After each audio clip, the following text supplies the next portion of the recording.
1, 2, 3, come on. Come on, come on.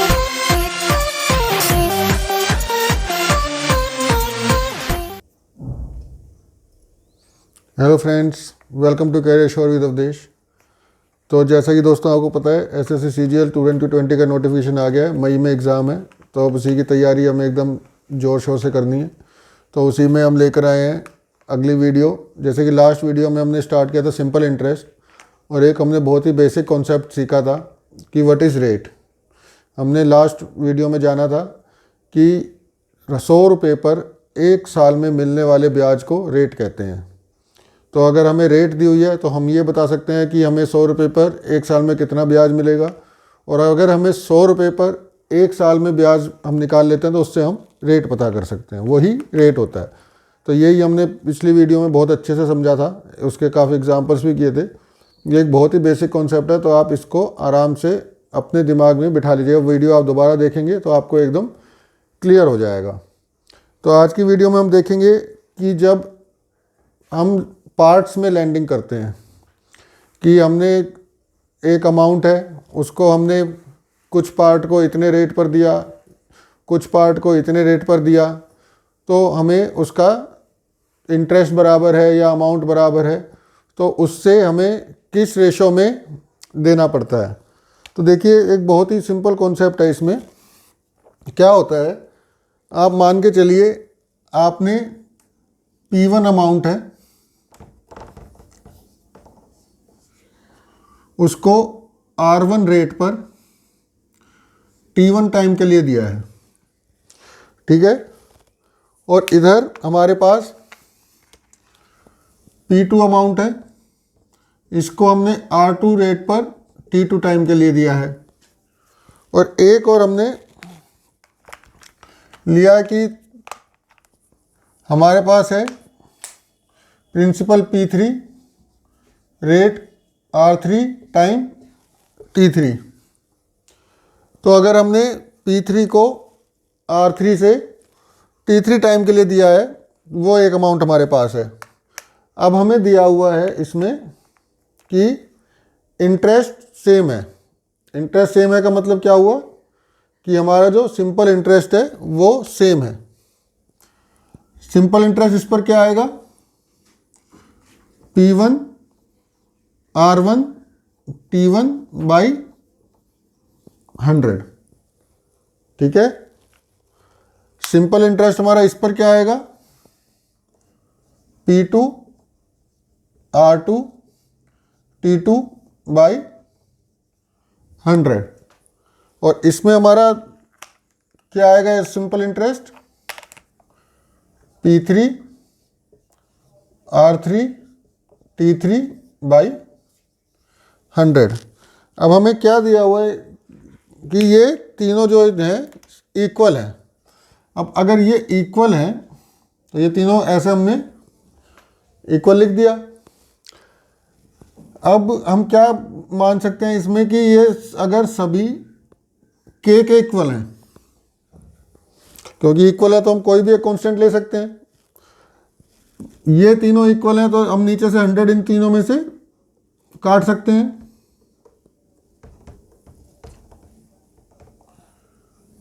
ठीक है। अब हम इससे क्या निकाल सकते हैं, P1 बराबर है K अपॉन R1 T1। यहां से हम निकाल सकते हैं कि P2 बराबर है K अपॉन R2 T2। और यहां से हम क्या निकाल सकते हैं कि P3 हमारा बराबर है K upon R3 T3।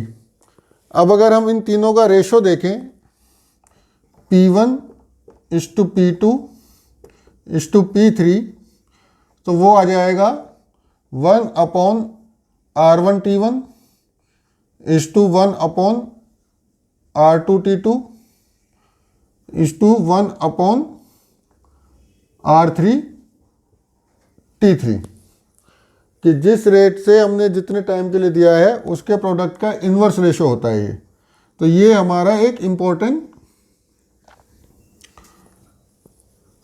Concept होता है, ये हमें याद रखना है कि P1 is to P2 is to P3 अगर इंटरेस्ट सेम है तो वो किस रेशो में बांटा जाए, 1/R1T1, 1/R2T2, 1/R3T3। अब इसी में अगर हमें सिर्फ दो ही अमाउंट दे दिए जाए कि दो ही हम डिवाइड कर रहे हैं, तो हम उसमें क्या करते हैं, P1 is to P2 is equal to 1/R1T1, 1/R2T2। और अगर इसमें भी हमें टाइम सेम दे दिया जाए कि दोनों जो प्रिंसिपल हैं वो सेम टाइम के लिए दिए गए हैं, तो हम T1 इक्वल टू T2, तो ये कट जाएगा, तो क्या आ जाएगा हमारे पास रेशो, सिर्फ P1 is to P2 is equal to 1/R1 is to 1/R2, ये क्या आ जाएगा, R2 इज टू R1। ठीक है, ये अगर दो अमाउंट्स हैं उनको सेम टाइम के लिए अलग अलग रेट पर दिया गया है और उनका अगर इंटरेस्ट सेम आ रहा है आफ्टर सेम टाइम, तो उनका क्या रेशो होगा, जो उनकी रेट्स का रिवर्स रेशो, कि P1 is to P2 is equal to R2 is to R1। ये हमें याद रखना है। इसके ऊपर बहुत सारे सवाल आते हैं, मोस्टली सवाल आते हैं 3 वाले के ऊपर कि 3 का रेशो में निकालना होता है, लेकिन ये एक बहुत इंपॉर्टेंट कॉन्सेप्ट है। ये कई बार सवालों के बीच में एक इंटरमीडिएट स्टेप के तौर पर इसको डाल दिया जाता है और हम कैलकुलेशन करते रह जाते हैं, तो उससे हमारा सवाल लेंथी हो जाता है कि ये इससे कुछ निकलवाएंगे फिर आगे आपसे कुछ और पूछेंगे। तो अभी हम इसमें देखेंगे कुछ सवाल ताकि आपको ये कॉन्सेप्ट एकदम क्लियर हो जाए। तो दोस्तों पहला क्वेश्चन है, ₹12,000 is divided into 2 parts such that the simple interest on the first part for 3 years at 12% per annum may be equal to the simple interest on the second part for 4.5 years at 16% per annum. The ratio of first part to second part is, क्या कह रहा है कि 12,000 रुपये हमारे पास, उसमें से हमने 2 पार्ट में इसको लैंड किया है, डिवाइड किया है। किस तरह से किया है कि जो फर्स्ट पार्ट है उस पर 3 साल का ब्याज 12% पर एनम की रेट से, और जो दूसरा पार्ट है उस पर 4.5 साल का ब्याज 16% पर एनम की रेट से इक्वल हो। तो हमें ये जो डिवाइड किया है इसका रेशो में निकालना है। जैसा कि अभी हमने देखा था 2 ही पार्ट है हमारे पास, तो जो रेशो होता है वो P1 इज टू P2 है तो R2 इज टू R1 का होता है अगर टाइम सेम हो। इसमें टाइम अलग अलग है दोनों में, तो हम क्या लिखते हैं, P1 is to P2 is equal to R2T2 is to R1T1। Okay, तो हमारे पास R2 कितना दिया हुआ है 16%, T2 कितना दिया हुआ है 4.5 तो 9/2, हमारे पास R1 कितना दिया हुआ है 12, T1 कितना दिया हुआ है 3, ये काटा 8, 8 9 जा 72 इज टू 36 2 इज टू 1। ये हमारा आंसर आ गया। तो जो हमारा रेशियो है इसको डिवाइड करने का वो होगा 2:1। मतलब इसको हम कैसे डिवाइड करेंगे, 8,000 और 4,000। इस तरह से हम जब लैंड करेंगे तो हमारा इन दोनों पार्ट पर जो इंटरेस्ट होगा वो सेम आएगा। ये हमने कैसे किया, 2 + 1 3 है, 3 से इसको डिवाइड कर लिया तो 4,000 आ गया। अब 4,000 इंटू 2 8,000, 4,000 इंटू 1 4,000। ये हम रेशियो एंड प्रोपोर्शन में बड़े आराम से समझेंगे कि ये कैसे हम डिवाइड करते हैं। ओके दोस्तों, उम्मीद है ये आपको समझ आया होगा। देखते हैं इससे आगे।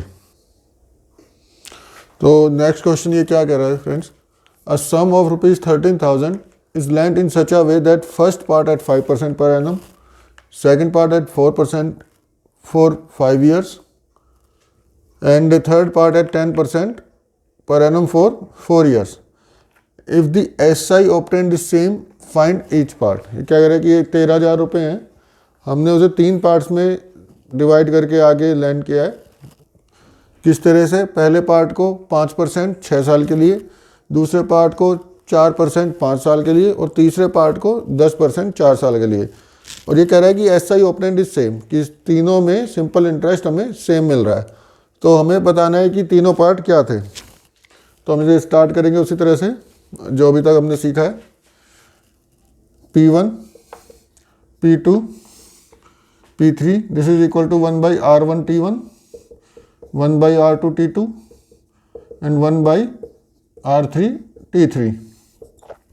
R1 5, T1 6, 1 by 5 into 6, 1 by 4 into 5, 1 by 10 into 4, बस वैल्यूज रख दी हमने। तो ये आ गया 1 बाई 30, 1 बाई 20, 1 बाई 40, 0 0 सब कैंसिल हो जाएंगे। LCM 12, तो ये आ जाएगा 4, 12 से तीनों जगह डिवाइड होगा तो 6 to 3। ये तीनों का रेशो आ गया, तीन पार्ट्स का रेशो। अब तीन पार्ट्स का रेशो आ गया तो कितना हो गया टोटल? 4 + 6 10 और 3 13। तो 13 की वैल्यू कितनी दी हुई है हमें? 13,000।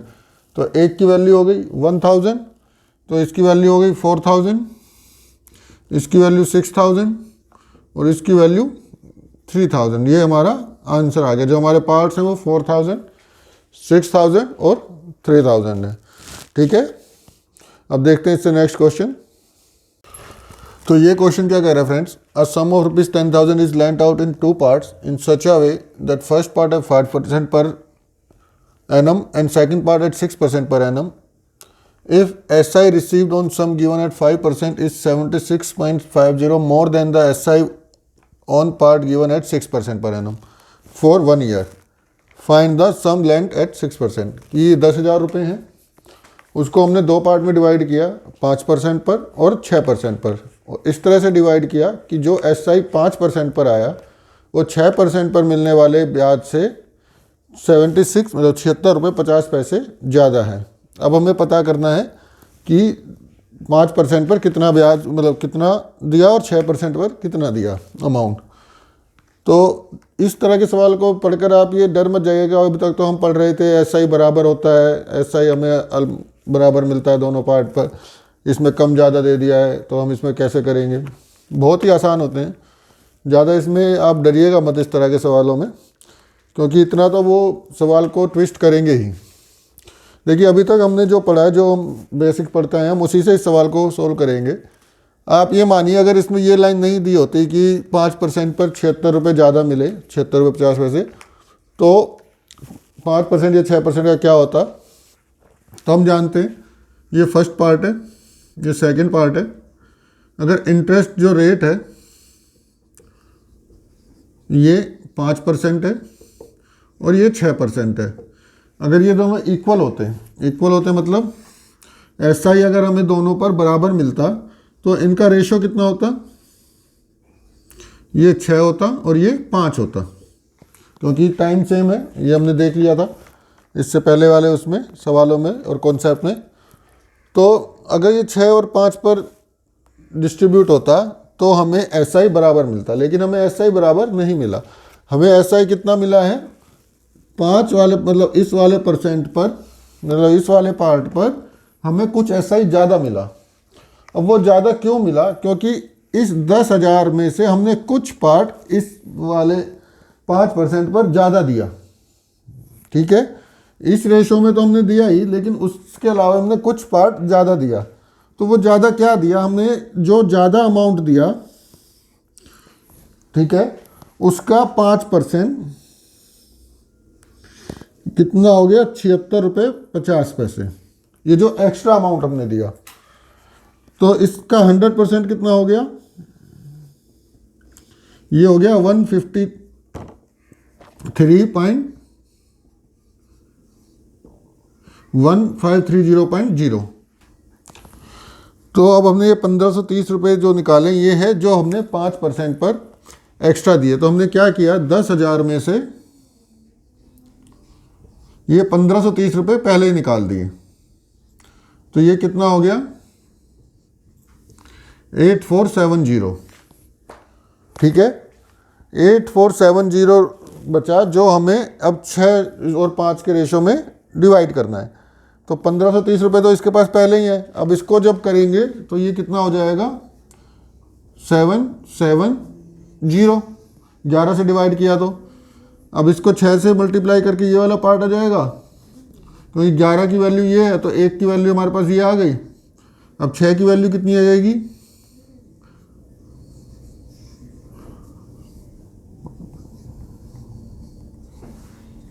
ठीक है, ये तो हमने इसमें डिवाइड कर दिया और 1530 रुपये इस पर पहले से था, तो ये पार्ट कितना हो गया, ये पार्ट हो गया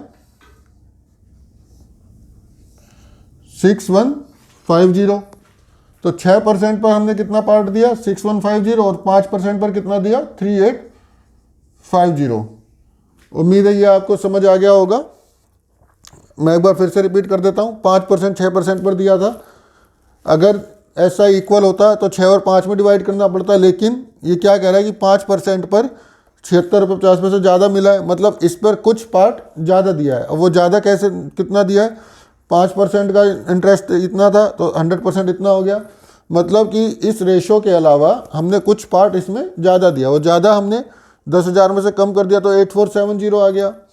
8470 को 6 और 5 के रेशो पे हमने बांट दिया तो ये 4620 और 3850 आया। मतलब अगर इतना इतना अमाउंट देंगे तो SI दोनों में बराबर होगा, लेकिन 1530 रुपये हमने ज़्यादा दिया था तो 6% वाला कितना आ गया 6150 और 5% वाला आ गया 3850। ओके दोस्तों,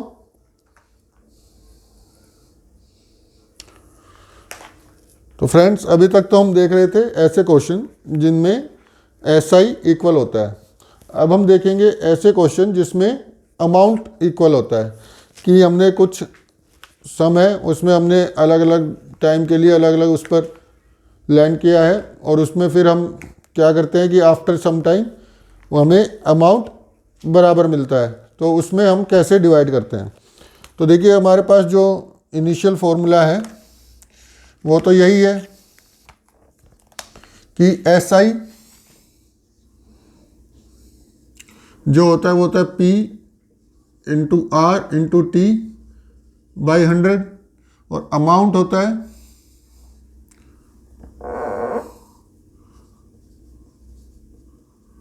P plus P into R into T upon 100। ये हमारे पास बेसिक फॉर्मूला है, ठीक है। तो अब हम क्या करते हैं इसमें कि कोई अमाउंट हमने P1 R1 T1 P2 R2 T2 और P3 R3 T3, ये हमने 3 अलग अलग अमाउंट अलग अलग रेट पर अलग अलग टाइम के लिए दिए। तो इस पर हमें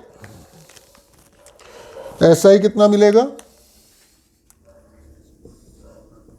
SI मिलेगा P1 R1 T1 अपॉन 100, इस पर P2 R2 T2 अपॉन 100, और इस पर P3 R3 T3 upon 100। Okay, अब इसी पर अगर हम अमाउंट निकालें तो अमाउंट हमें कितना मिलेगा बताइए। ये मिलेगा हमें amount P1 plus P1 R1 T1 upon 100, P2 R2 T2 upon 100 plus P2, और ये P3 plus P3 R3 T3 upon 100। अब हम क्या कह रहे हैं इसमें कि ये जो तीनों हैं, जो तीनों अमाउंट हमें मिले ये इक्वल है, ये तीनों अमाउंट इक्वल है। समझ रहे हैं आप? अगर ये तीनों अमाउंट इक्वल है तो अब फिर हमें P1 P2 P3 इनका रेशो निकालना है। तो हम इसको कैसे करेंगे, सपोज करो ये तीनों इक्वल है के, तो हमने लिखा K बराबर है 100 P1 plus P1 R1 T1 upon 100, ठीक है। अब हम इसमें क्या करते हैं, हमने इसमें P1 कॉमन निकाल लिया, तो ये हो जाएगा 100 प्लस R1T1 अपॉन 100। ठीक है दोस्तों, P1 हो गया K into 100 upon 100 plus R1T1। समझ रहे हैं आप? ऐसे ही इधर हम निकालेंगे P2 equal to K upon 100 R2T2, sorry 100 plus है इधर 100 प्लस R2T2, और ऐसे ही हम इधर निकालेंगे P3, वो हो जाएगा K 100 अपॉन 100 प्लस R3T3। समझ रहे हैं आप? कोई कंफ्यूजन नहीं होगी, बहुत ही आसान डेरिवेशन है। ये आपने निकाल लिया, तो इसको मैं डिलीट कर देता हूं थोड़ा। अब हमारे पास क्या आ गया, ये हमें पास है P1 P2 P3, तो P1 इस to P2 is to P3, ये हो जाएगा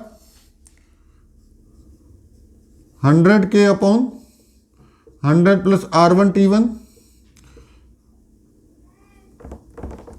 इस to K 100 upon 100 plus R2T2 और K 100 अपॉन 100 प्लस R3T3।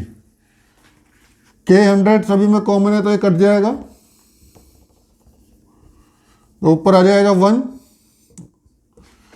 तो हमारा जो रेशियो आ गया वो आ गया P1 इस to P2 is to P3 is equal to 1 upon 100 plus R1T1 is to 1 upon 100 plus R2T2 इस टू 1 अपॉन 100 प्लस R3T3। ये है जब अमाउंट सेम है। तो ये हम काफ़ी तरह के क्वेश्चन भी यूज़ करते हैं, जैसे किसी फादर ने अपने बच्चों के लिए, 2 बेटे हैं उनके लिए अमाउंट डिपॉजिट किया, एक की उम्र 14 है, एक की 18 है, एक की 20 है, लेकिन वो चाहता है कि 20 साल की उम्र में या 30 साल की उम्र में उनको बराबर सब मिले, तो वो रेशो हम इस तरह के सवालों से निकालते हैं। बहुत ही आसान डेरिवेशन थी, आपको समझ भी आ गई होगी और ये याद भी रहेगी। ओके, तो देखते हैं इसके ऊपर कुछ क्वेश्चंस। रोक दे। तो फ्रेंड्स, ये क्वेश्चन क्या कह रहा है, a father decided to divide ₹1,20,000 between his 2 sons in such a way that they both receive same amount at 18 years of age. Current ages of his sons are 12 and 14. If rate is 5%, then the share received by each son is what? क्या एक father है, वो 1,20,000 अपने 2 बेटों में इस तरह divide करता है कि जब वो 18 साल के हो जाएं तो उनको बराबर अमाउंट मिले। उनमें से एक बेटा 12 साल का और एक 14 साल का है। तो अगर 5% का रेट ऑफ इंटरेस्ट है, सिंपल इंटरेस्ट का, तो उसको हर किसी को उसने कितना पैसा दिया। जैसा कि हमने देखा था अभी, इसमें क्या है, अब 18 साल पर सेम अमाउंट मिलेगा, तो हमें कौन सा कॉन्सेप्ट यूज करना है कि अमाउंट सेम है। तो ये फर्स्ट है, ये सेकंड है, एक 12 साल का है और एक 14 ईयर्स का है। तो कितना टाइम है दोनों के पास, 18 साल होने में इसको 6 साल का टाइम मिलेगा और इसको 4 साल का टाइम मिलेगा। तो ये हो जाएगा 6 ईयर्स और ये 4 ईयर्स। रेट कितना है, रेट है हमारे पास 5%। तो हमने क्या देखा था, रेशो क्या होगा P1 और P2 का, ये रेशो होगा 1/100 R1T1 और 1/100 100 प्लस 100 प्लस R2T2। ठीक है, यही रेशो होगा। तो इसको हम इधर लिख लेते हैं, ये हो जाएगा 1/100 प्लस 6 × 5। ठीक है, और ये हो जाएगा 1/100 प्लस 4 इंटू 5, R1T1 और R2T2 हमने ये लिख लिया। तो ये हो जाएगा 1/130 और ये हो जाएगा 1/120। ये 0 से 0 हो जाएगा और इसका रेशो कितना हो जाएगा 12:13। ये रेशो आ गया कि P1 और P2 का रेशो हमें मिल गया। तो ये अब इसके बाद तो बहुत ही आसान रह गया, 12:13 है तो टोटल हो गया 25। 25 की वैल्यू हमें कितनी दी हुई है, 25 की वैल्यू हमें दी है 1,20,000। तो एक की वैल्यू हो गई कितना 4800। अब हमें 12 की वैल्यू निकालनी है और 13 की वैल्यू निकालनी है। तो 12 की वैल्यू क्या होगी, 2 0 12 8 96 का 6 और 9 12 चौक 48 और 9 57, 57,600। और 13 की वैल्यू निकाल लेंगे इधर। 13 की वैल्यू क्या होगी,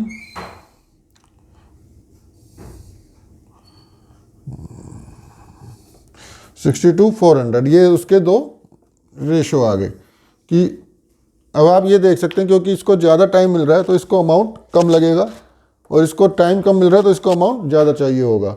तो हमने देख लिया है कि 18 ईयर्स पे अगर उनको सेम अमाउंट चाहिए तो उसको इस तरह से डिवाइड करना होगा। ओके, अब देखते हैं नेक्स्ट क्वेश्चन। तो फ्रेंड्स नेक्स्ट क्वेश्चन है, a sum of ₹1586 that is 1586 is divided among 3 parts such that amount obtained on these parts of money after 2, 3 and 4 years respectively at the rate of 5% per annum is equal.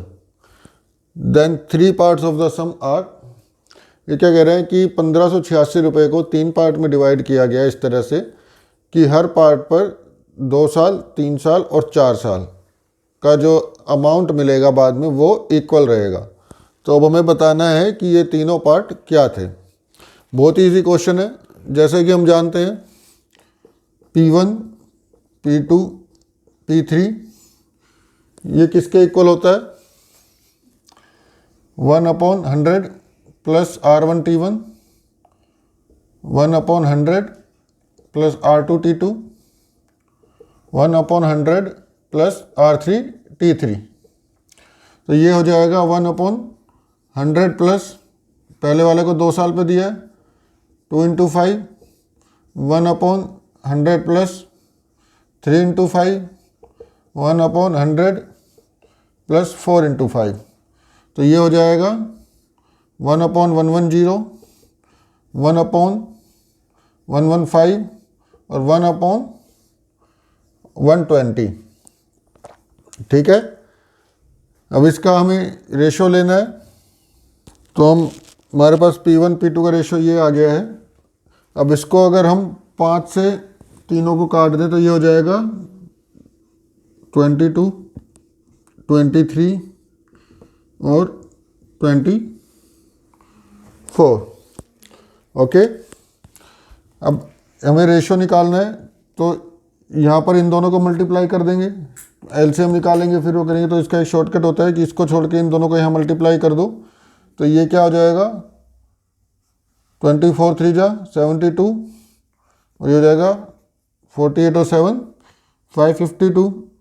अब यहाँ पर इन दोनों को multiply करेंगे तो 8 और 528, ठीक है, और यहाँ पर 500, ठीक है। तो इसका टोटल कितना आ जाएगा, ये आ गया 1586, यही टोटल आ जाएगा। तो हमारे पास इन तीनों का रेशो क्या आ गया, जो में दिया था उतना ही। तो P1, P2, P3 का रेशो आ गया हमारे पास ये। तो यही हमारे पास हमारे पार्ट्स आ गए कि जो 3 पार्ट्स होंगे वो इतने होंगे। तो ये सवाल उम्मीद है आपको आराम से समझ आ गया होगा। जो हमने कॉन्सेप्ट पढ़ा था उसी के ऊपर बेस्ड था ये। तो दोस्तों इस वीडियो में हमने 2 कॉन्सेप्ट समझे कि अगर हम किसी सम को पार्ट्स में लैंड करते हैं तो उसमें अगर सिंपल इंटरेस्ट सेम होता है तो हम कौन सा कॉन्सेप्ट यूज़ करते हैं, और अगर अमाउंट सेम रिटर्न आता है तो हम कौन सा कॉन्सेप्ट यूज़ करते हैं। उम्मीद है दोनों कॉन्सेप्ट आपको आसानी से समझ आ गए होंगे और अब एकदम क्लियर हो गए होंगे, इसमें आप कोई गलती नहीं करेंगे। तो इस वीडियो में इतना ही, मिलते हैं अगली वीडियो में एक नया कॉन्सेप्ट लेकर। तब तक पढ़ते रहिए, तैयारी करते रहिए और अपने एग्ज़ाम्स पर फोकस रहिए। Thank you.